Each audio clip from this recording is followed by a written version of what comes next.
municipal do Conde, o Sérgio Carneiro. O suspeito se apresentou ontem na central de polícia aqui em João Pessoa. Mas acredite, gente, ele não pode ficar preso. Sabe por quê? Por conta do período eleitoral. Quem vai explicar essa situação pra gente é a Thaís Alencar. O terceiro suspeito envolvido na morte do comandante da Guarda do Conde se apresentou nesta terça-feira na central de polícia. João Lucas, de 23 anos, se apresentou na delegacia de crimes contra o patrimônio, acompanhado do advogado. E apesar de existir um mandado de prisão em aberto contra o suspeito, ele teve que ser liberado devido à legislação eleitoral. Em razão do período eleitoral em que vivenciamos, ele assumiu o compromisso, juntamente com o advogado, de retornar a DCCPAT para que fosse dado cumprimento a esse mandado após a finalização do termo que está específico lá no artigo 236 do Código Eleitoral Brasileiro. A delegada realizou a oitiva do suspeito, que confessou estar na cena do crime, mas disse não ter ideia do que iria acontecer.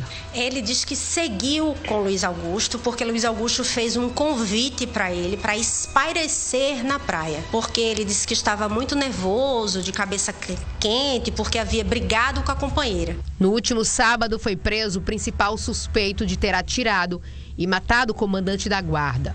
Ele já tem passagens pela polícia por receptação, porte de arma e corrupção de menores.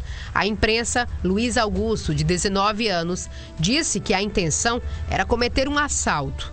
Ele confessou ainda ser o autor do disparo que atingiu Sérgio Carneiro e afirmou que não tinha conhecimento de que a vítima era uma autoridade de segurança.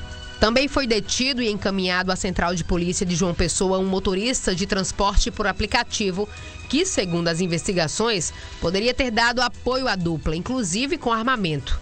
Após a audiência de custódia, a Justiça concedeu liberdade provisória ao motorista Rafael Dantas. Já Luiz Augusto teve a prisão convertida em preventiva. Ele foi encaminhado ao presídio do Roger. Sérgio Carneiro da Silva, que tinha 39 anos, e foi assassinado a tiros no dia 19 deste mês. Ele resistiu à tentativa de assalto, ainda atirou contra um dos criminosos, mas foi vítima de um disparo de arma de fogo e morreu.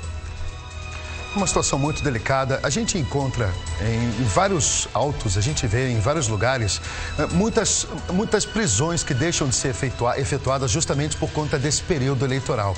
Eu confesso a você que eu procurei uma justificativa para essa lei. O que justifica? Para que serve essa lei que impede que qualquer pessoa seja presa 5 dias antes de uma data eleitoral?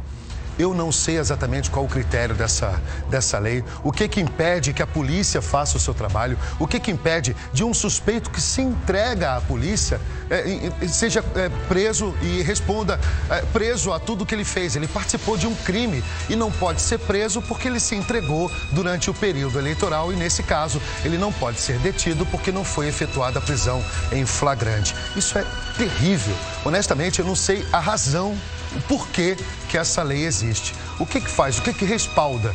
Eu vou precisar do bandido para ele votar em mim?